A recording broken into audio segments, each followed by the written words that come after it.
पता है कुछ लोगों की इतनी गंदी आदत होती है ना कि अगर तुम उन्हें आराम फरमाने का मौका दोगे तो वो उस समय का इतना दुरुपयोग करेंगे कि वो सिर्फ नकारात्मक बातें करेंगे और जो बातें पुराने बीत गई ना उसी बात को वो इतना दोहराएंगे ना कि वर्तमान को भी ख़राब कर देंगे और भविष्य को तो पूरा अंधेरे से भर देंगे। तो इस तरह के लोगों के लिए भलाई यही है ना कि इनको केवल और केवल रात में सोने दो, दिन भर इन्हें आराम देने की ज़रूरत नहीं है। तुम जिसे आराम देना चाह रहे हो आखिर क्यों देना चाह रहे हो, सोचो इस बारे में, ताकि वो व्यक्ति खुश रहे, मन शांत रखे। लेकिन जो उस समय का उस आराम का दुरुपयोग करता है, क्या उसे आराम देना वाजिब है? नहीं, बिल्कुल नहीं।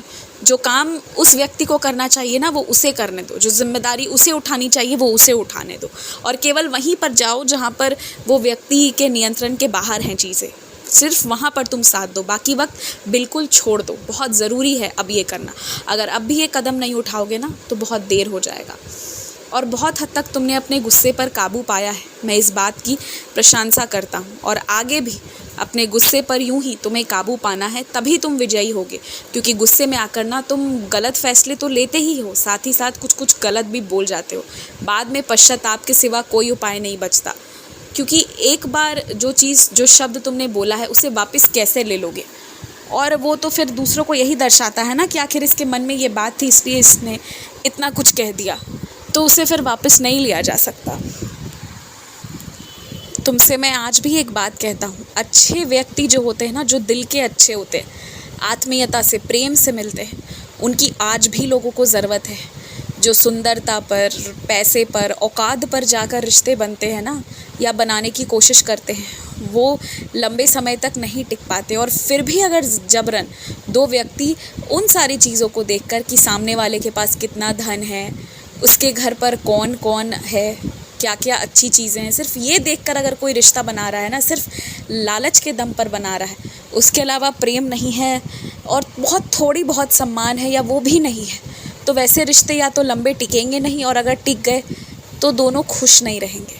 और पूरा जीवन जब बर्बाद होने लगेगा ना तो फिर वही व्यक्ति याद आएगा जो प्रेम के रंग में रंगा हुआ था, जो प्रेम आत्मीयता से सबसे मिलता था।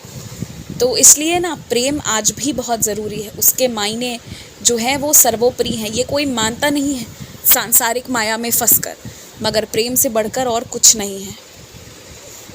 और एक बात तुम जान लो, हर व्यक्ति में ना कुछ अच्छा मिलेगा, 100 अच्छे गुण मिलेंगे तो 1-2 अवगुण मिलेंगे। अब ये तुम पर है कि तुम उसके अवगुण पर ध्यान देते हो या फिर उसके अच्छे गुणों पर ध्यान देते हो। जो किसी के जीवन के बारे में गंभीर से गंभीर बातें दूसरों तक पहुंचाता है, निश्चित ही उस व्यक्ति पर विश्वास करने में गुस्सा आता है। लगता है कि कब ये तुम्हारी बातें दूसरों को पहुंचा देगा, जैसे दूसरों की बातें तुम तक पहुंचाता है। मगर आश्चर्य तो तब होता है जब वो व्यक्ति सहायता भी करता है। बहुत मजबूर कर देते हैं इस तरह के लोग और उनके बर्ताव की, विश्वास करें या ना करें।